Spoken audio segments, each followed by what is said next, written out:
Hi everyone, it's Katrina. Ancient temples, cursed villages, and portals to another world. Today's video is all about exploring India's mysteries. Let's start with this mega structure carved directly into solid rock. The mystery of the Barabar Caves. The Barabar Caves are massive, surrounded by legends and unanswered questions. Who built this place? And how did they make the walls look like mirrors? And why are there so many lost doors? The Barabar Caves in Bihar, India are packed with stories that stretch back thousands of years. Carved into solid granite, these caves are the oldest of their kind in the country, dating all the way back to the Mauryan period, around the 3rd century BC. What makes these caves so special is that their walls gleam like mirrors, reflecting the dim light that filters through the cave's entrance. It's something called the Mauryan polish. The exact process of achieving this high-quality polish remains a mystery, though there are, of course, various theories. Some experts believe that diamonds, being the hardest natural substance, might have been used as tools to achieve this level of smoothness. Others think that a combination of abrasive materials and meticulous hand polishing techniques were used. This polish creates an incredible echo effect, which must have made the ancient ceremonies inside feel intense, to say the least. Some believe that these caves were once used by the now forgotten Ajivika monks, a mysterious religious group that competed with the likes of Buddhism and Jainism. But what happened to them? The most famous of the caves is the Lomas Rishi cave. Its entrance features one of the oldest surviving examples of a Chaitya arch, a type of architectural design that is seen in Buddhist structures across India. Above the entrance are beautiful carvings of elephants. This cave in particular is so famous because legend has it that it was never finished. The reasons are unclear. Was it because of structural issues, or did the project get abandoned after the murder of the last Mauryan emperor? No one knows for sure. And then there is the legend of the doors. It's said that some of the caves have secret doors or hidden passages concealed within them. But what could these doors have led to? Maybe hidden treasures? Or perhaps they were just part of ancient rituals? While many associate these caves with Buddhism because of several inscriptions left behind by famous Mauryan Emperor Ashoka, it is mainly believed that most of the caves were used by the Ajivika monks. This was a group that followed a school of thought that has been lost to time. The Ajivikas were influential in their time, but their teachings and texts were lost over the centuries. What we know about them comes from their rivals, Buddhists and Jains, who didn't exactly paint the Ajivikas in the best light. These days, they are as mysterious as their caves. They have been lost to history, along with their teachings. Emperor Ashoka, one of the most well-known rulers of India, was a key figure in spreading Buddhism. His inscriptions at the caves helped historians understand his reign as well as his connections to various religious groups. In the Sudama cave, for example, there is an inscription from 261 BC, where Ashoka dedicated the cave to the Ajivika monks. So while Ashoka is mainly remembered for his promotion of Buddhism, he also supported other religious sects during his reign, like these mysterious monks. These inscriptions are some of the oldest written records we have from ancient India. These days, the Barabar Caves are open to visitors who like going off the beaten path. The place is eerily similar to how it might have been thousands of years ago. Magnetic Hill. This hill will make you feel like you're in outer space. Down is up and backwards is forwards. In this place, when you put your car in neutral, it seems like your car begins to move on its own. It doesn't roll backwards though. Your car begins to move uphill, as if it was being pulled by some mysterious and invisible force. This is what happens to people who visit Magnetic Hill in Ladakh, India. But how and why? It doesn't make any sense. According to the laws of gravity, this shouldn't be possible. But it happens time after time, and it's not like you slowly inch upwards either. When you approach this mysterious hill, your car will start to move uphill at a speed of about 10 miles per hour. Magnetic Hill is situated above sea level at an altitude of 14,000 feet. It's surrounded by barren mountains, bordered by the Sindhu River. But what is it that makes this hill so strange? A gravitational anomaly? Locals have held mythical beliefs about this place for years. To them, this road connects Earth to heaven. Traditionally, villagers believed that individuals who were deserving of paradise would be pulled up the hill, while others would remain below. But that isn't exactly the case. It doesn't seem to matter how you lived your life. Everyone, good or bad, falls victim to this bizarre phenomenon when approaching Magnetic Hill. But what's strange is that it only seems to happen between June and September. So what's really going on here? Go ahead and pause the video and let me know what you think in the comments below. Several theories have been proposed to explain it. Aside from the local belief that God pulls the worthy uphill, there are more scientific explanations.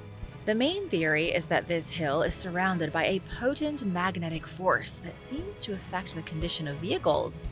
Apparently, this magnetic force is so strong that air traffic controllers make sure that planes avoid this area to avoid disaster. Natural optical illusions are said to be created by this invisible force, making vehicles only appear as if they are ascending the hill. Or maybe it's all just a trick of the eyes. Skeptics say that even though the road through Magnetic Hill appears to be sloping upward, it's not. They say that the hill is a visual trick and that it's actually going downhill. How is this possible? Well, the mountains surrounding the highway hide the view of the horizon. And when the horizon isn't visible, it's hard to tell whether the road is rising or falling due to the fact that there's no flat surface for comparison. A study was conducted by students from the Rajasthan Institute of Engineering and Technology to prove it. To make sure, they used a magnetometer to test the strength of the magnetic field surrounding the road. The results of the test ranged from 25 to 60 microtesla, which, according to researchers, is not nearly enough magnetism to attract or pull anything, let alone a car. While the mystery of Magnetic Hill may seem solved, there is still a certain attraction to the idea that something extraordinary could be happening in this remote corner of the world. Perhaps the true magic lies in the illusion itself. The Kuldara Cold Case. In the 18th century, a prosperous village in Rajasthan faced a terrible choice: submit to a cruel ruler or risk everything. The villagers chose the latter, but their decision came at a cost. Kuldara, a small village in India, was once a bustling community of Paliwal Brahmins. These people were known for their impressive water management skills, turning the barren land into a fertile oasis. For years, the village thrived, but things took a dark turn when Salim Singh, the cruel Rajput ruler of Jaisalmer, set his sights on the village. Singh, who was often called a monster, was infamous for his brutal demands. And one legend in particular is tied to Kuldara's mysterious fate. According to the tale, Singh became obsessed with the village chief's daughter and demanded to marry her. He threatened the villagers if they refused, but rather than give in to the tyrant, the villagers decided to flee in the dead of night, abandoning their homes. Before they left, however, they cursed the village, vowing that no one would ever live there again. The curse is still said to loom over Kuldara to this day, as it has remained uninhabited ever since. But is there any truth to this spooky legend? Many visitors who step into Kuldara claim they can feel the eerie presence of the curse. Some report strange happenings like ghostly figures, unexplained noises, and a deep sense of unease. Some visitors have even fled the village without exploring, too freaked out to stick around. Locals believe the spirits of the long-gone villagers still wander the empty streets, but could that just be the power of suggestion? On the other hand, some visitors report having a perfectly normal trip to Kuldara, leaving without encountering anything supernatural. So, was the curse just a myth passed down over the centuries, or could something really be haunting the ruins? Historians and archaeologists have dug deeper into the mystery of Kuldara. They have discovered a sophisticated village with a well-organized water management system, canals and dams that were likely essential for dealing with the harsh desert conditions. This setup hints at the possibility that environmental issues like droughts may have played a role in why the villagers left. Combine that with Salim Singh's wicked rule, and it seems likely that a combination of political and environmental struggles pushed the people of Kuldara to leave. Despite all the archaeological evidence, the true reason for the villagers' disappearance remains a mystery. Were they simply fleeing persecution and harsh living conditions, or was there more to the story? Whatever the case, Kuldara has cemented its place as a hotspot for ghost hunters and history buffs alike. And now for a quick break, but first I want to give a big shout out to Brendan Boglin and David Akiankti for supporting this channel. Thanks so much, guys! Be sure to subscribe if you haven't already for more videos like these. The Town of Twins.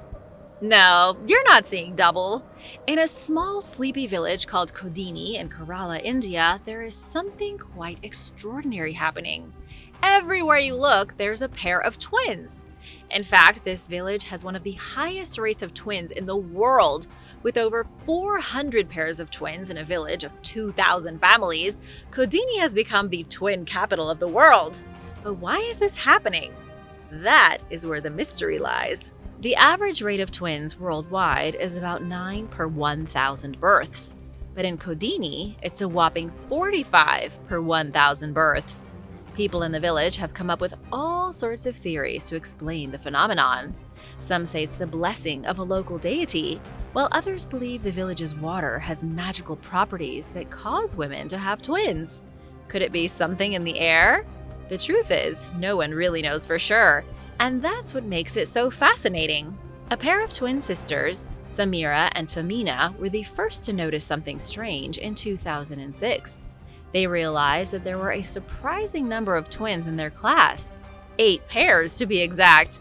They were curious, so they did a little investigation for a school project and discovered that their school had 24 pairs of twins. This little project sparked the entire village to take notice, and soon enough, everyone realized just how unique Kodini was. By 2008, the villagers had formed a committee and conducted a full survey. They found that there were 280 pairs of twins at the time, and the numbers have only gone up since then. How crazy is that?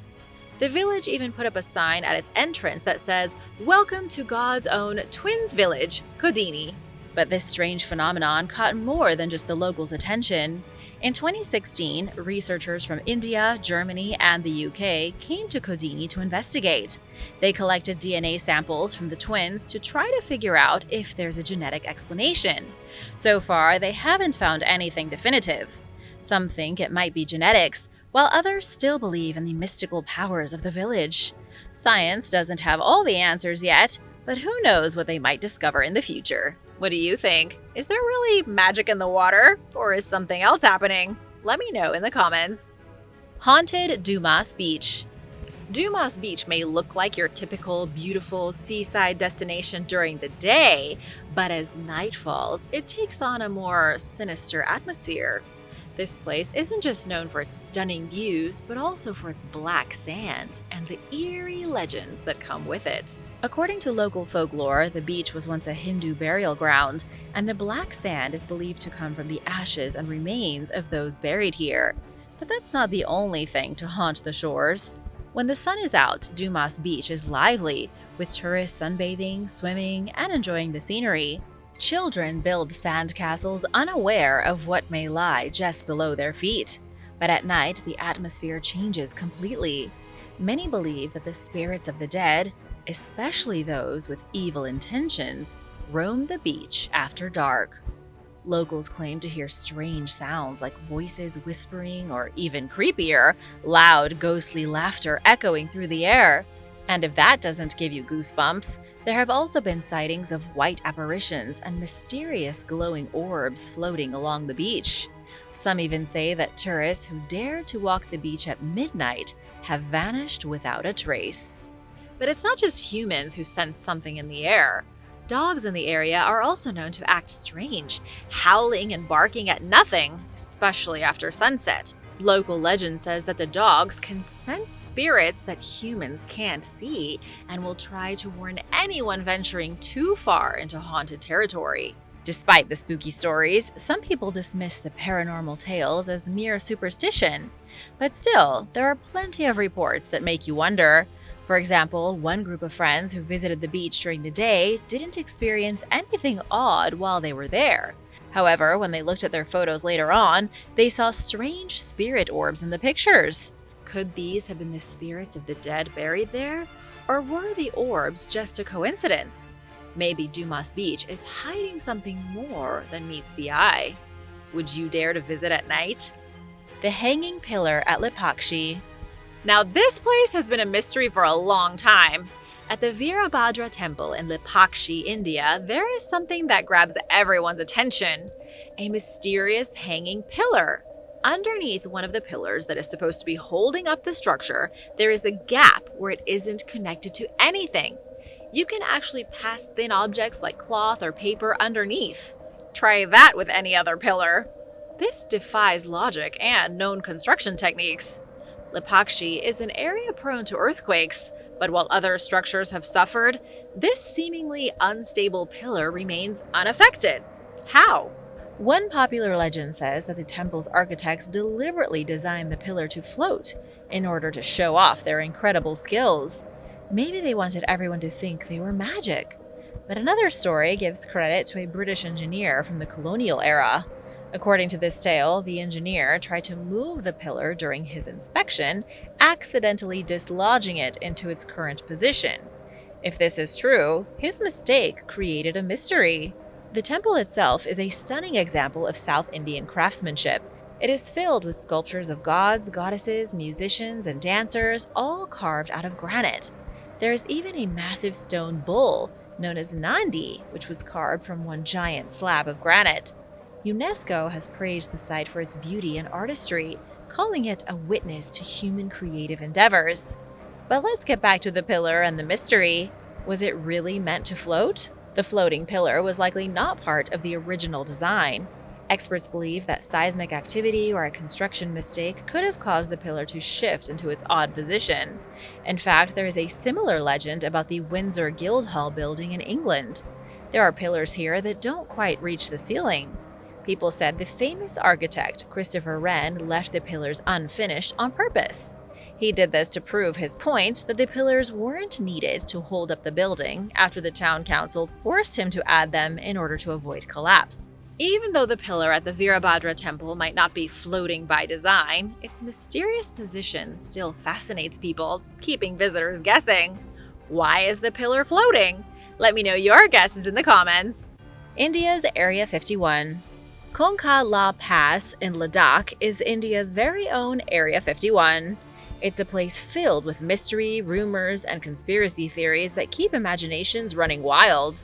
Area 51 in the US is famous for being a secretive military base where people believe the government is hiding aliens. But did you know that India has a similar spot in the Himalayas? Konka La Pass, a remote area between India and China, is even more mysterious due to the ongoing territorial dispute between the two countries. So what makes this place so fascinating? Buckle up because things are about to get weird. First of all, the pass has been the site of strange sightings, UFOs, bizarre lights, and even reports of flying saucers.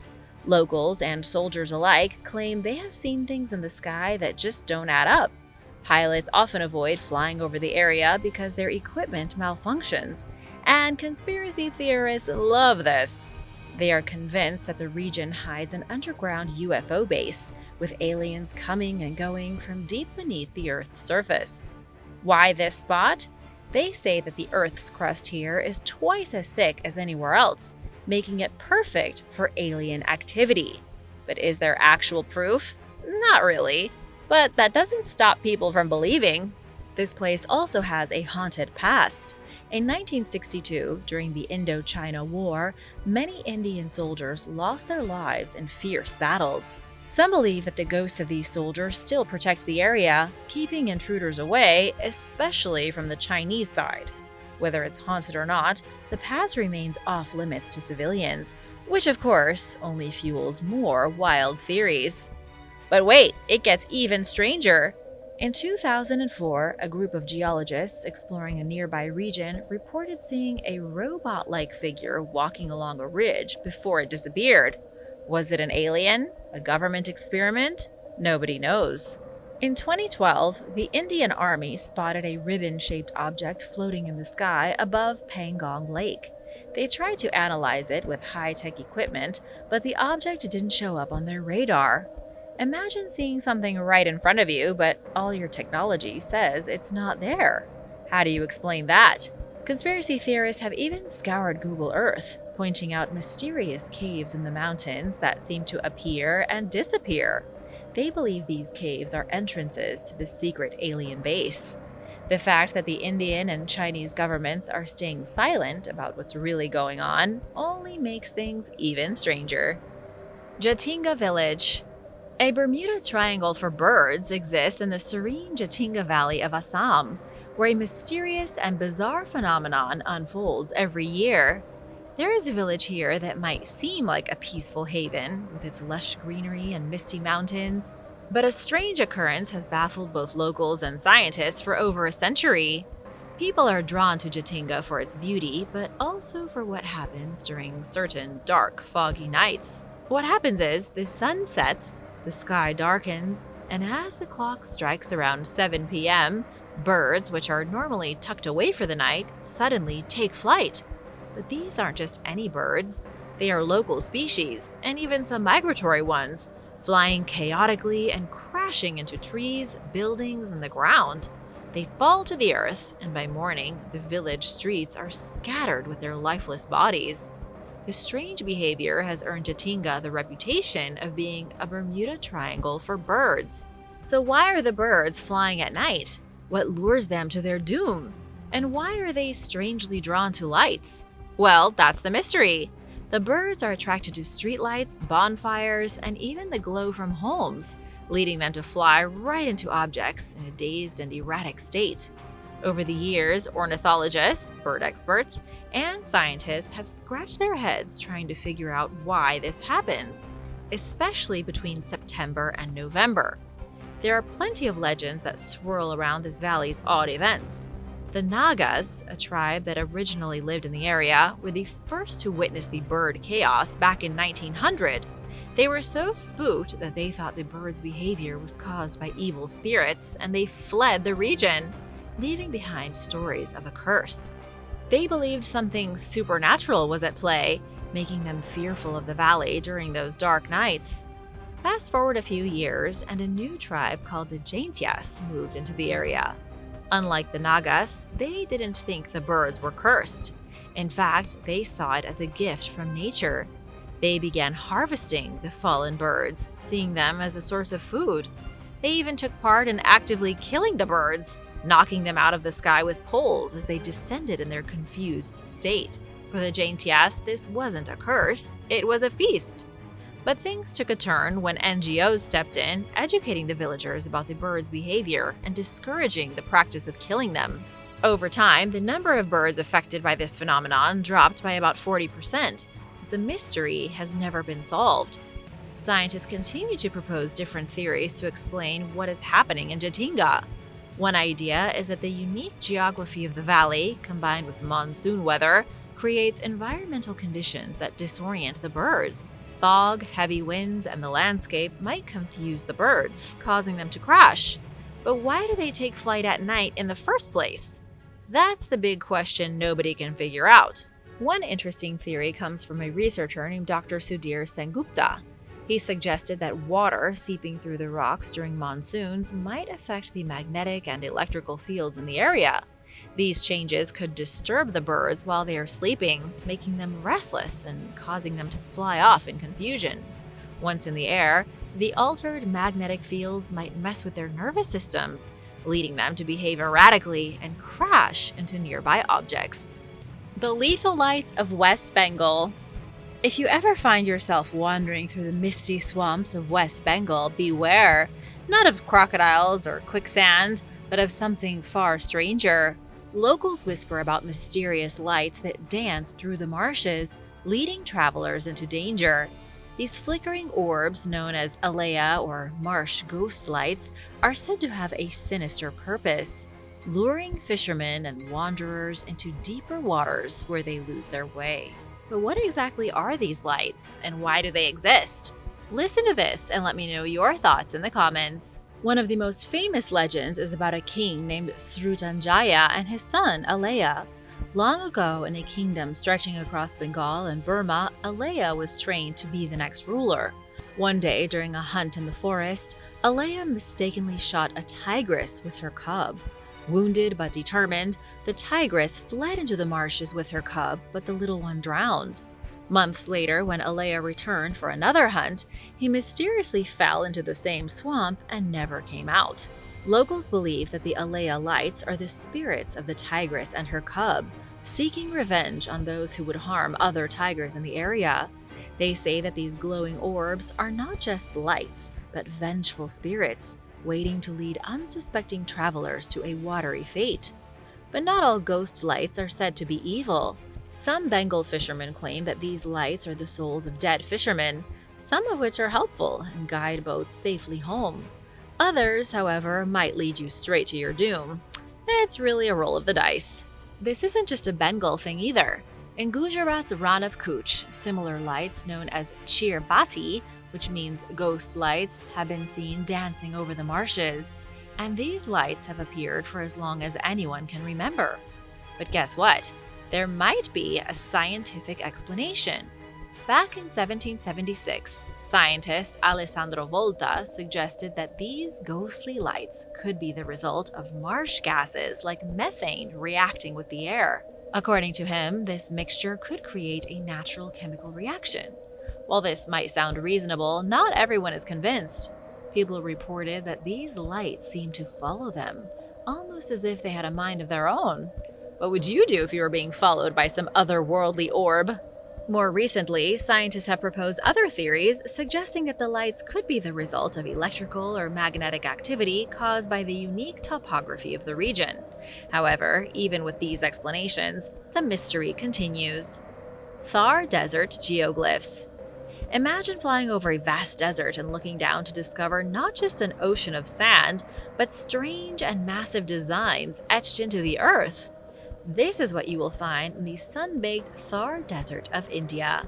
These mysterious shapes, called geoglyphs, are so enormous that they can only be seen from above. But who made them, and why? Two French researchers, Carlo and Johann Othmeyer, used Google Earth and drones to survey the desert. This led to the discovery of 8 sites in the Jaisalmer district. These geoglyphs are now the largest ever found in the world, even beating Australia's famous Marie Man. The biggest design, Boha 1, is a huge spiral that runs for 7.5 miles. And right next to it is Boha 2, which looks like a snake stretching for nearly 7 miles. How would anyone even make these without seeing the whole picture? The million-dollar question is, what do these giant drawings mean? One theory is that they could be linked to nearby Hindu memorial stones, suggesting that geoglyphs might honor the dead or be connected to some kind of ancient ritual. Or maybe they represent something even bigger, like a celestial event.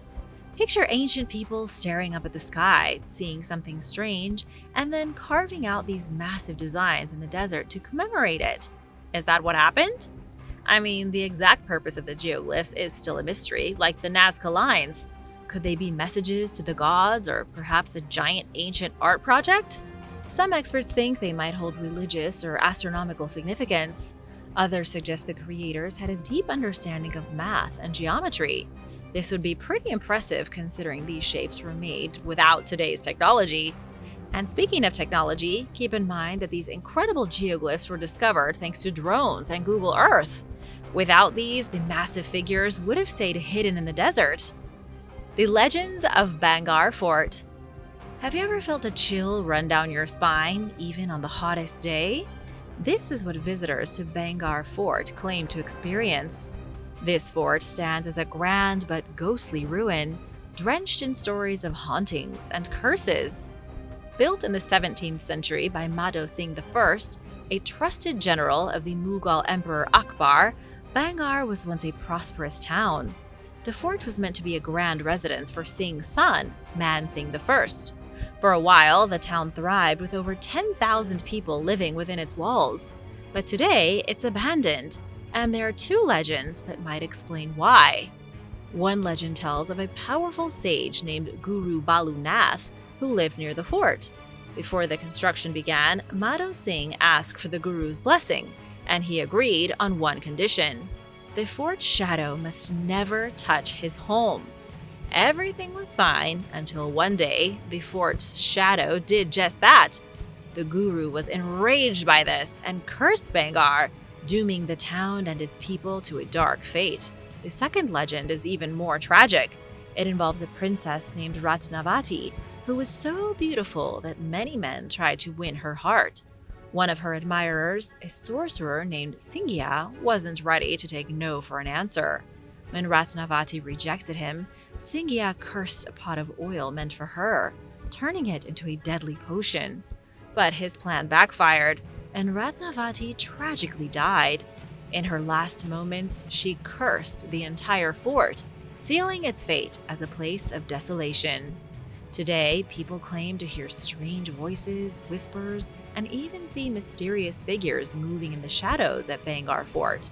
The fort's crumbling walls and overgrown courtyards only add to its creepy vibe. But do these legends have any truth? There is no scientific proof, but even the Archaeological Survey of India won't let people visit after sunset due to the many reports of strange happenings. Thanks for watching! Which one of these mysterious places would you like to visit? Be sure to stay tuned for extra content you might have missed. The Japanese Reptile Temple. The Horyuji Nara Temple is one of the most mysterious historical places in Japan. It seems like a perfectly ordinary temple, only it was once home to a weird reptilian statue. Some say the reptilian statue is direct evidence of another advanced race having once visited Earth, likely from somewhere beyond the stars. The temple itself was once one of the 7 great temples in Ikaruga, founded in 607 by Prince Shotoku.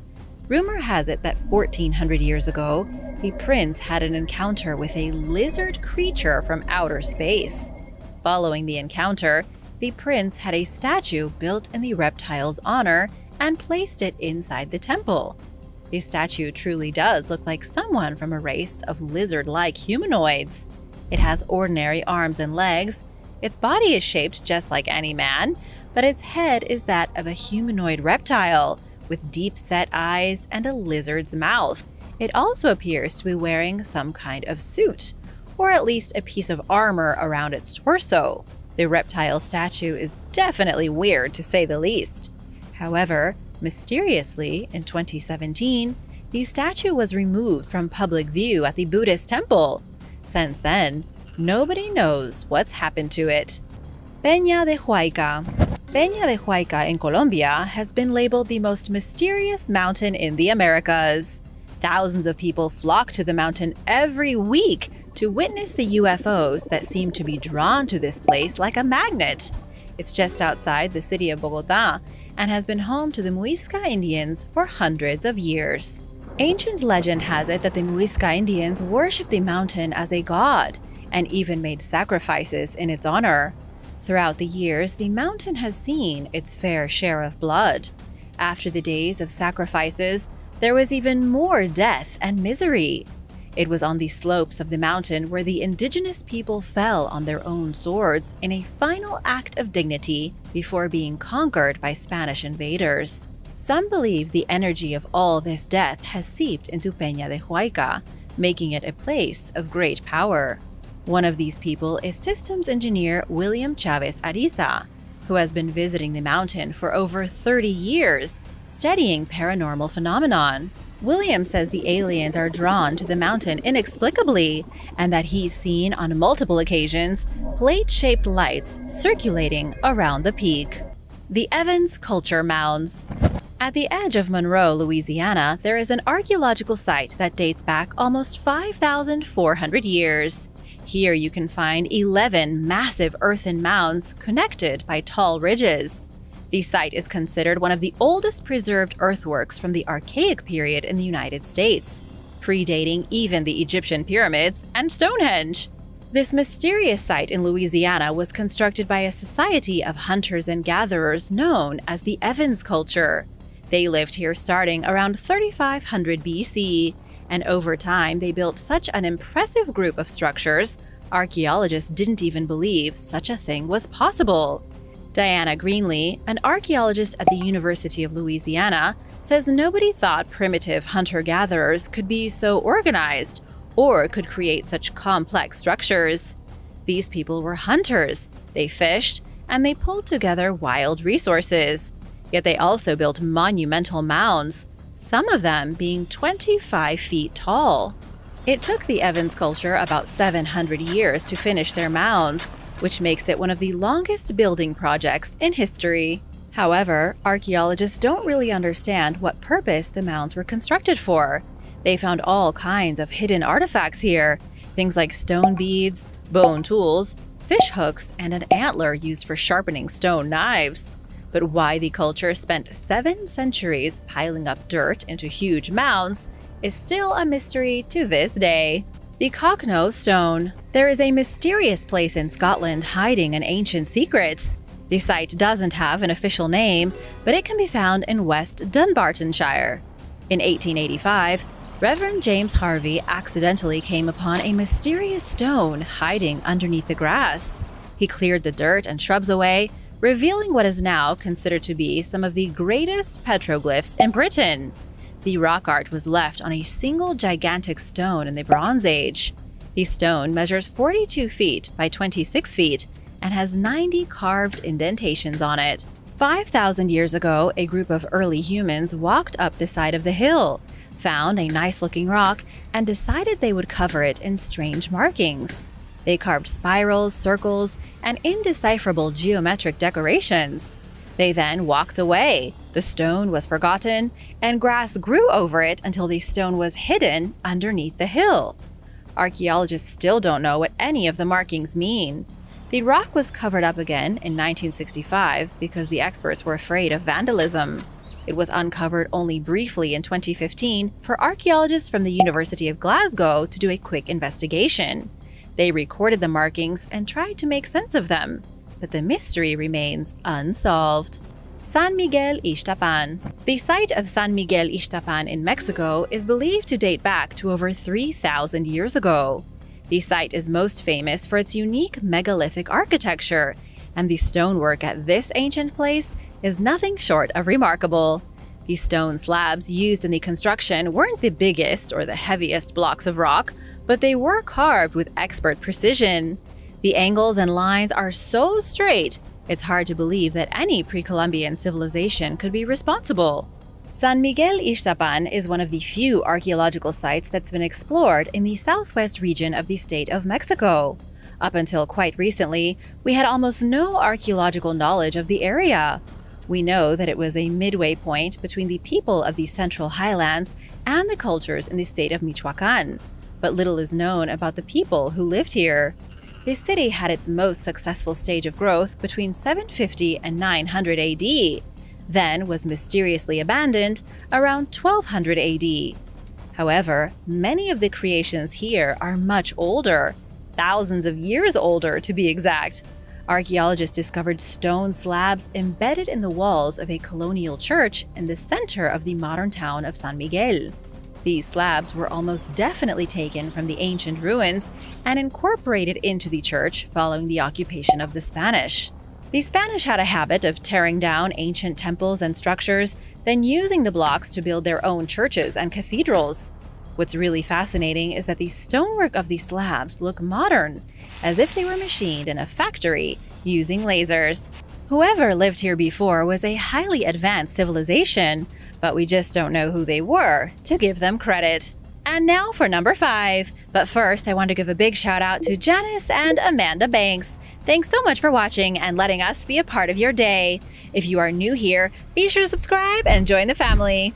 Nagarjunakonda. The historical town of Nagarjunakonda is in India's Andhra Pradesh state and was an important site for Buddhist learnings in the 4th century AD.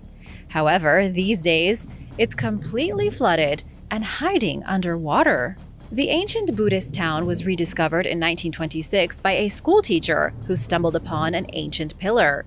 He reported what he found to the government, and archaeologists soon descended on the site and began excavating. They uncovered the ruins of Buddhist stupas, monuments, sculptures, and a huge wealth of Buddhist artifacts. Excavations continued all the way until 1954, when the government decided to build a dam. In 1960, the whole site was flooded before archaeologists could even get all the artifacts out. The researchers had to go underwater to remove the monuments after the flooding, then relocated each piece to the top of a nearby hill. That was where they built a museum in 1966 that was filled with ruins taken out of the water brick by brick. But perhaps the most interesting part of this sunken city is the man whom it was named after. Nagarjuna was a Buddhist philosopher whose name comes up a lot in Buddhist legends. Almost nothing is known about his personal life, at least no concrete details, but historians believe he likely lived in southern India in the 2nd century AD. Buddhist tradition says he lived 400 years after the Buddha reached nirvana. However, legend also has it that he lived for a whopping 600 years. Whether he lived 600 years or not is doubtful from a scientific standpoint. Still, Nagarjuna was behind the middle way philosophy. He created concepts of emptiness, denying his existence as well as denying his non-existence. He taught that ignorance is the cause of suffering, and that everything in the universe exists autonomously and also permanently. Cañada de la Virgen. Cañada de la Virgen, Spanish for Virgin's Glen, is an ancient archaeological site in the state of Guanajuato, Mexico. It was only recently excavated in 2002, and the public were only allowed access to it in 2011. The archaeological ruins are sitting on private property, so this isn't exactly on the tourist maps. The ancient city is fascinating because it was occupied by a group of people that isn't very well known. They were called the Otomi, and they prospered in the valley of San Miguel de Allende for thousands of years. They built the city of Cañada de la Virgen following the collapse of the mighty culture at Teotihuacan, hundreds of miles to the south near Mexico City. But here's where the mystery really starts. Archaeologists know that the amazing city of Teotihuacan was abandoned somewhere around 750 AD. And interestingly, this was right around the time Cañada de la Virgen was founded. Some scholars believe the Otomi people fled Teotihuacan in its final days, ran as far north as they could, and settled away from what must have been an extremely tumultuous time in the Valley of Mexico. The Otomi people even tried to replicate what had been built at Teotihuacan. They dedicated the site to the moon, the sun, and the planet Venus. They also built huge pyramids that tracked the solstices and other cosmic events. But sadly, just like at Teotihuacan, the Otomi civilization would eventually collapse. They began to decline about 400 years later, and they were completely gone by 1050, and nobody knows why. Hall's Hill Lookout. Hall's Hill Lookout is a strange and unassuming place overlooking the Puget Sound on Bainbridge Island in Washington. It's less than 30 minutes away from downtown Seattle, and yet Hall's Hill Lookout has a completely different atmosphere than the big city. It's a place out of time, complete with a mysterious garden based on a 13th century cathedral from France. The garden labyrinth consists of 12 main circles, which were designed to represent the lunar and seasonal cycles. The labyrinth is rich both in Native American symbology and astrological references. And although it's not the biggest labyrinth in the world, nor is it even three-dimensional, some say it has a unique way of letting a person get in touch with their soul. Maneuvering your way through the labyrinth is supposed to happen in 3 stages. Along the path, one must go through the inward journey, the outward journey, and then there's a spot at the end for deep meditation. The Washington Labyrinth is in the middle of a complex network of paths, stone sculptures, beautiful gardens, and a gigantic Buddhist prayer wheel. If you turn the prayer wheel 9 times, it rings a 500-pound bell. The whole place feels ancient, and yet it was created recently by Portland-based artist Jeffrey Bale. Still, Jeffrey got his inspiration from Native American architecture and medieval France. And so the atmosphere of the Hall's Hill Lookout is extremely unique for the Pacific Northwest. Karakoto. Karakoto, also known as the Black City, is a ruined fortress in the far western region of Inner Mongolia. Founded in 1032 AD, the city was once a center for religious learning, artistic expression, and for trading with merchants from around the globe. It was a stronghold for the Tibeto-Burman Tribal Union, occupying a small stretch of the Silk Road between North China and Central Asia. Everything was going great for about 200 years. Then, in the 13th century, Genghis Khan showed up and made things difficult for the people inhabiting the area. He was forcing the city to send him troops to help bolster his army, and when the city stopped sending men, Genghis Khan showed up with a massive force of 180,000 soldiers. In the year 1226, he conquered the Black City. However, the city didn't die, only its people did. It continued to flourish under Mongol rule until the 14th century. The biggest issue with the city was that for 40 days in every direction, there was nothing but desert and emptiness. It was a city in the middle of absolutely nowhere, with no access to fresh water. The armies of Ming China marched on the city in the 14th century, cut off the supply of traders bringing in fresh water, and the city finally fell. It was then abandoned and swallowed by desert sand, not to be rediscovered until the 20th century. The Lost Monastery. Archaeologists recently discovered the remains of a lost monastery in England. Researchers from the University of Reading found vestiges of timber buildings where nuns and monks had lived during the reign of medieval Queen Sinthrith. Sinthrith ruled in the 7th century AD as the queen consort to King Offa of Mercia. Historians have often referred to Offa and Sinnethryth as the ultimate power couple of 7th century England. She was also one of the only female leaders of that time to get her face stamped on coins. She was such an influential figure that she was recognized by powerful European leaders like Emperor Charlemagne. Together, they ruled much of England with a pair of iron fists. But then something strange happened. King Offa died in 796, and Sinnethryth stopped being queen. She abandoned the throne, joined a religious order, and hid away at a monastery. Researchers believe it was this very monastery where the queen spent her final years. However, we don't know what exactly she was doing at this monastery. Maybe the former queen became a nun, or maybe she just wanted to live out her last days in peace. Thanks for watching! Which of these incredible mysteries did you find the most fascinating? Let me know in the comments below, and don't forget to hit that subscribe button, and I'll see you next time. Bye!